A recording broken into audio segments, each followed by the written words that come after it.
Hey, so this is Sierra, Sierra's crafting table from YouTube, and I have a guest today. This is Kayla, and she's a friend of mine, and she is the business owner of a small business called SMYLES Designs.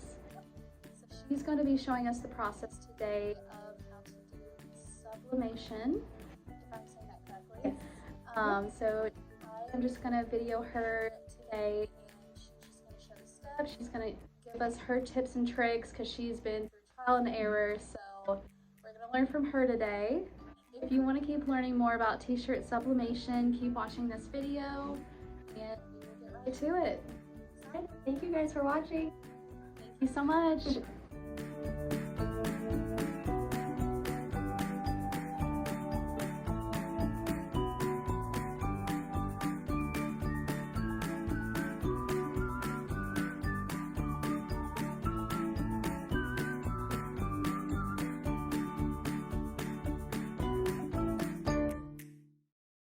First, I like to start off by starting my heat press because it takes a while to heat up. I've got it set at 400 and then for 60 seconds. So once I pull it down, it'll start the timer. 400 is a good heat setting for the sublimation, and then 60 seconds is a good time frame.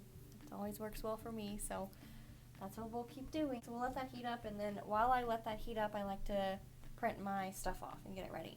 This is the design I'm going to be doing on this pink shirt. So when I print them off, usually we'll just open up like Pages or Word or whatever you have on your computer. This one is landscape style. It depends on what I've got bleached out already ready, or if it's a plain shirt, you could do really anything. I'm gonna make this full screen here. Put my design in there, and then I usually do try to crop it as small as possible so that when I enlarge it, like I can get more of it on the paper. But it's already pretty short. I think that might be all that we can do, which is fine. But then I just make it as big as I can on the paper.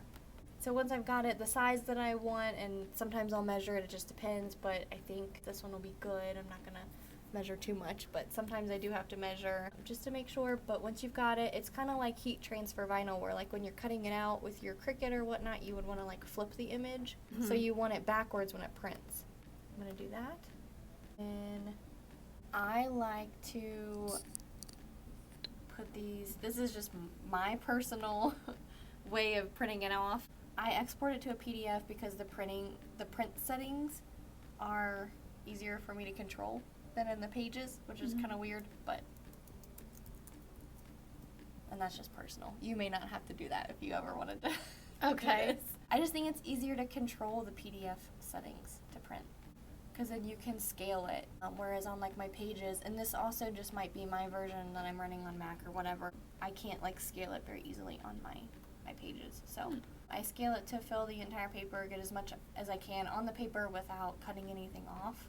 It is letter, if I'm using legal or something bigger, then I would change it, but this one looks good. I've got my printer on here. Okay, and then I'll print it off.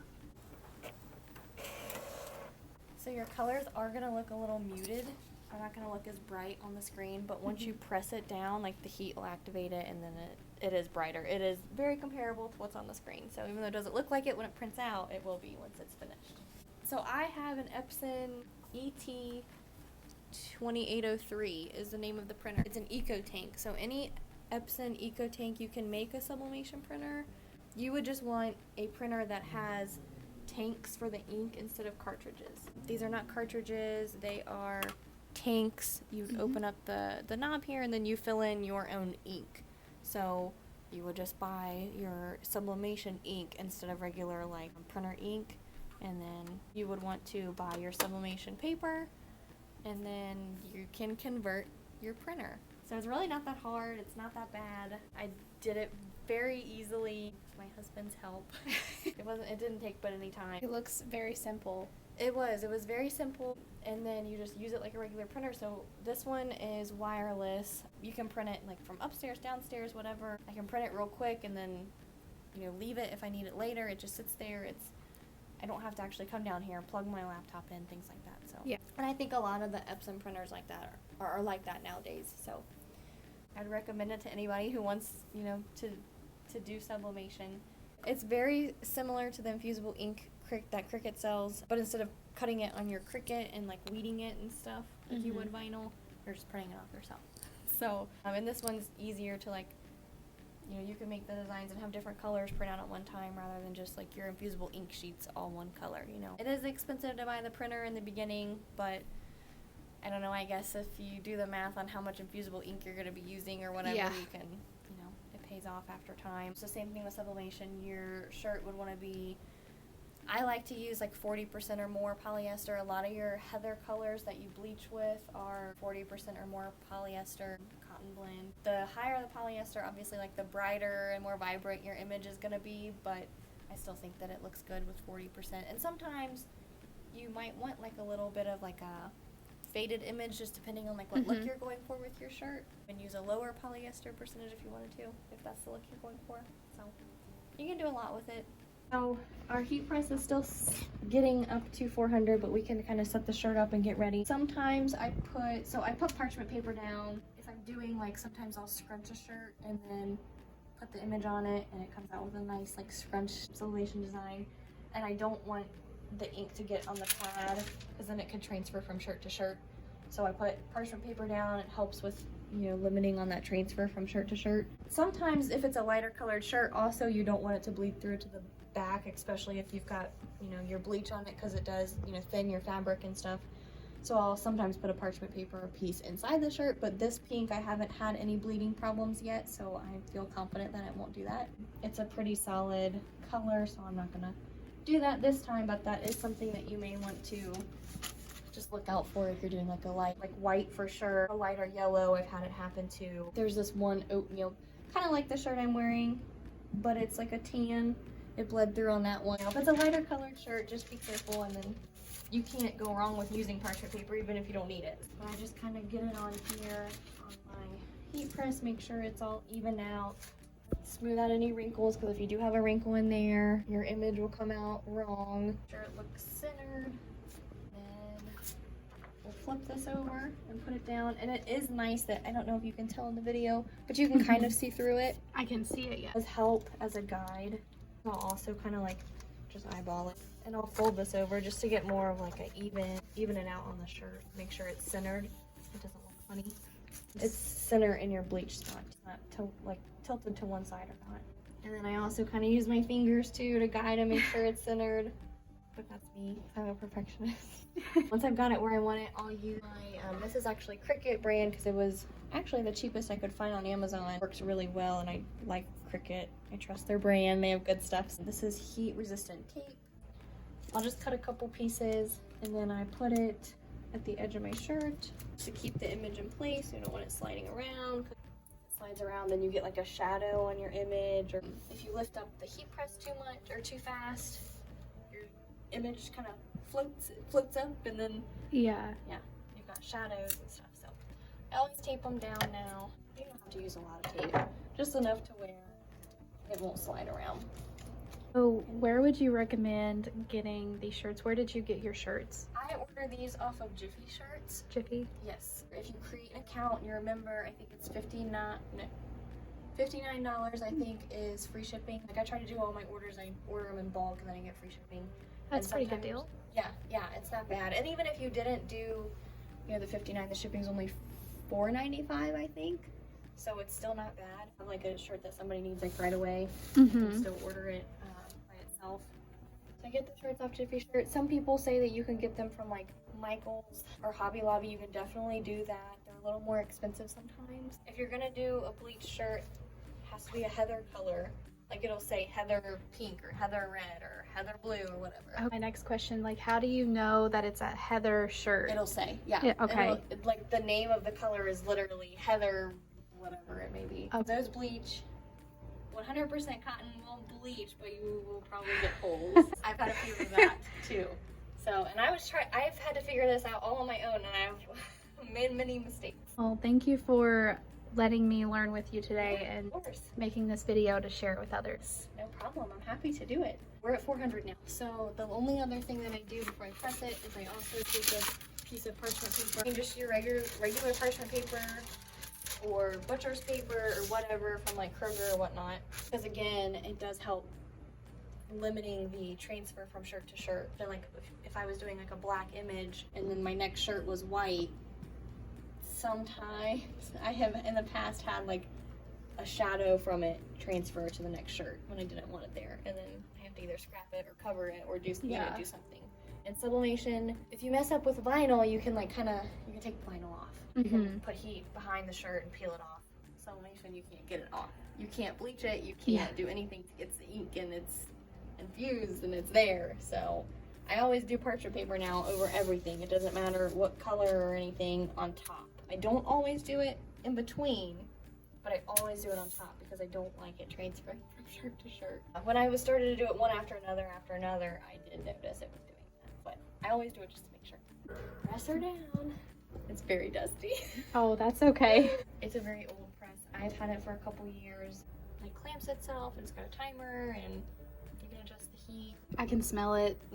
It does stink, so I only use it when I have like a bulk to do. Alright. Another thing when you're sublimating bleached shirts, because of, I guess, a reaction between the ink, you can see that. Fix that. And it doesn't happen every time. It's much more vibrant than when it prints out. Yes. I promise it would look better. The bleach is a little scorched, but you can fix that with peroxide. So I just spray it down kind of lightly, real quick while it's still hot, and let it sit under the heat press. I don't know if you can kind of see like the steam coming off. I can see it. If you give it just a little bit, that'll lighten up. And if it doesn't... Oh, I see it lightening up, Yeah, you can kind of see it before your eyes.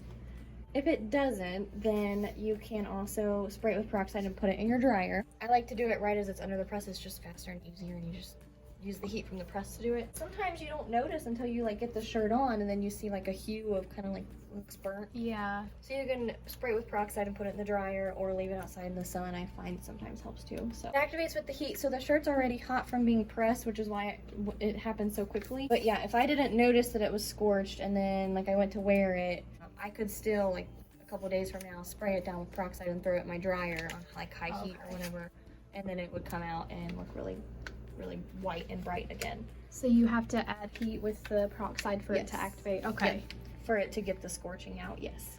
I thought that I had ruined a few shirts in the past and I couldn't figure out how to fix it. And then I was in this Facebook group and somebody told me to use peroxide, and it has worked on everything.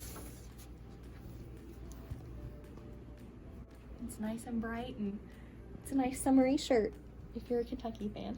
And it kind of smells. It smells like peroxide and heat and ink.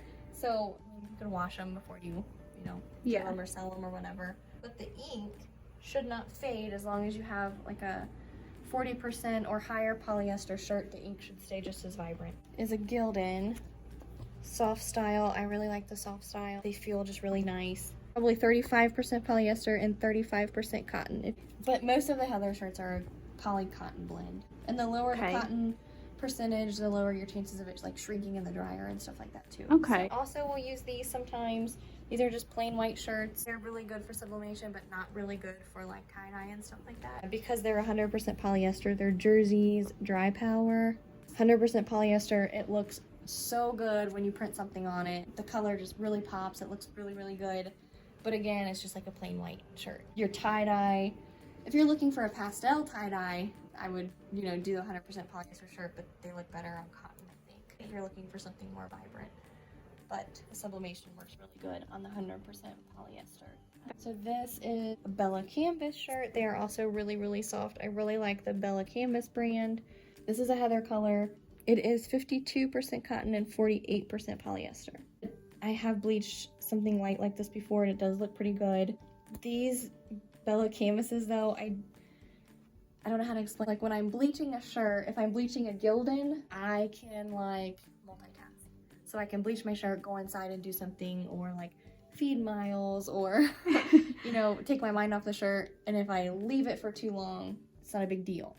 The Bella Canvases, when you bleach them, like, I need to be there, I need to watch it and keep an eye on it, and when it's exactly the white that I want it to be, take it inside, rinse it out, and then wash it, because these are easier to get holes in for some reason. Because they're just super soft and like a thin, loose fabric, the way the shirt's made or what fabric they use, but I have noticed with the Bella Canvas, if you're gonna bleach them, keep an eye on them. Don't leave them sit for too long or you're gonna get holes in your stuff. The Gildan you can leave sit for a little longer and it doesn't seem to bother them. Hi. You're funny. He looks just like a teddy bear. He does look like a teddy bear. Look at it, like you can't really see any ink on that, right? No. So I would reuse this. Yeah. But if I was doing something really bold and black and like a thick design, when you take the parchment paper off, you'll see it on here. Okay. And that's when I think like maybe I should get a new one and use a new one. Yeah. But that one I would reuse. The one on top, if it gets ink on it, you would recommend not using it because it could get on the shirt. It could get on your next shirt, yes. Okay. Yeah. This is pretty dark. This one is just for me personally, and I kind of ran out of time to bleach, so I only have the front bleach, not the back yet, but I'll finish it later. But again, it's a darker color, so I'm not going to put a pad in there, like a parchment paper in the middle, because I don't believe it's going to bleed through. It's going to be just fine. I've done this color before, and I haven't had any issues with it bleeding to the back. So different people will tell you different things, and it's all about like your preference and what you want to do. Yeah.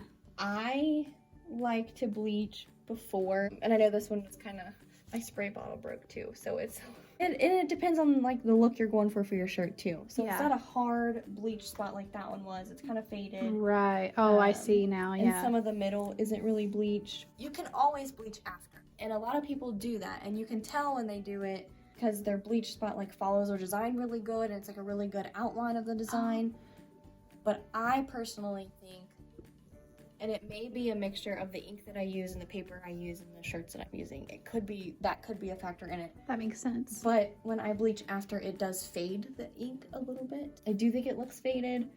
That's just my opinion. Some people don't see a difference. Some people, it doesn't matter to them. It's up to you. But I would always try to bleach first when I'm doing shirts. If I do want a hard, crisp outline from the design that I'm doing, I will print the design, cut it out with scissors, like really close, and then take chalk, or like you could do a fabric marker too, and just outline it. That way you know where to spray your bleach. And then you wash it, the fabric marker or the chalk or whatever comes out, and then you press it. So that's what I would do. But again, it could be my ink, it could be my paper, and it could be the shirt that I'm using, and that's why. But so it's really just trial and error and figuring out what works best for you. What works best for you, what you have time for. You know, if you don't have time to bleach it now, because obviously it's raining outside. You set today aside to bleach, but you can't, then press them and bleach them tomorrow if you like the look it gives off when it's done. So it's personal preference. I don't, but you can. You certainly can. I have seen very many people do it in Facebook groups, and it looks great. So if you're using like a darker color like this, your image will press, and it will not be as vibrant as the pink shirt. It looks a little dull, but once you bleach it, like the colors will come out and you'll be able to see the colors. Do you have to bleach in the sun? I have always bleached in the sun. I've never had any luck with bleach unless it has been a very sunny day. It doesn't have to be a hot day because I've done it in the winter, but like direct sunlight I think is very important. Again, some people will tell you, you don't need sun, it doesn't matter, it just takes more time. I have never been able to get that crisp white, like the white bleach, without having direct sunlight. It'll bleach, it'll just be like, this would be like pink still, like a hue of pink, I guess. It wouldn't be this white if I didn't have direct sunlight, in my experience. That makes sense. But some people say they have done it and it has worked fine for them, so. And of course, we always want to do this outside, right? Because the bleach is very... Don't bleach inside. It stinks. It's not good for you. Not good for you, your pets, your kids, or anything. So always bleach outside. I dilute my bleach. So I use a 50-50, I don't measure, but like look at the bottle and I fill it half full with water and half full with bleach, what it looks to be half. So it's not exact, but it's about half and half bleach and water. I find that helps a lot with limiting the holes in my fabrics too. So it looks a little dull, but the background is supposed to be like semi-transparent. So we'll see if it comes through on the shirt. So we're gonna try it and see what it looks like. I can show you the design too and see, so you can see it on the computer what it looks like, and then we can compare. Okay.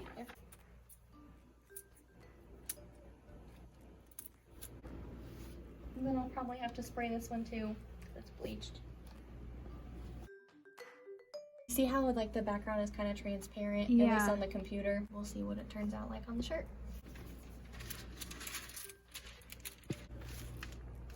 It did turn out good.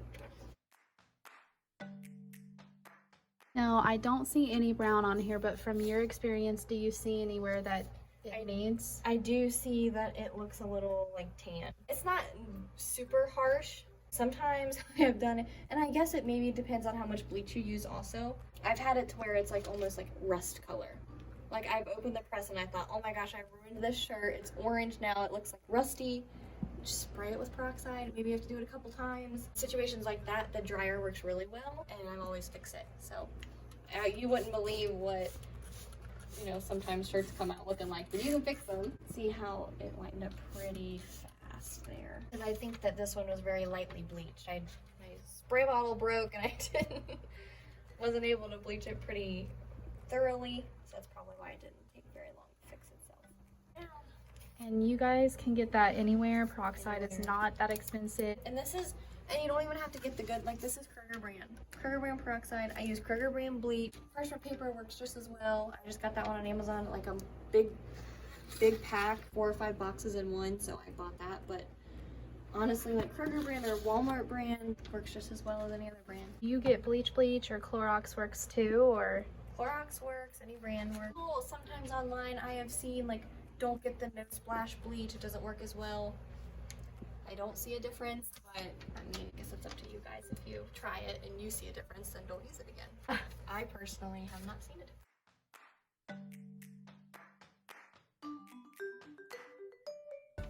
So this image is obviously bigger than my printer. So that is something, if you wanted to do sublimation and you're wanting to convert a printer to a sublimation printer, that is something to look for, is the maximum print size. If you are wanting to do larger images, you could print off half of your image and then the other half and cut it out and piece it together before you print it, or press it, sorry. And then nobody would know how big your printer is. It's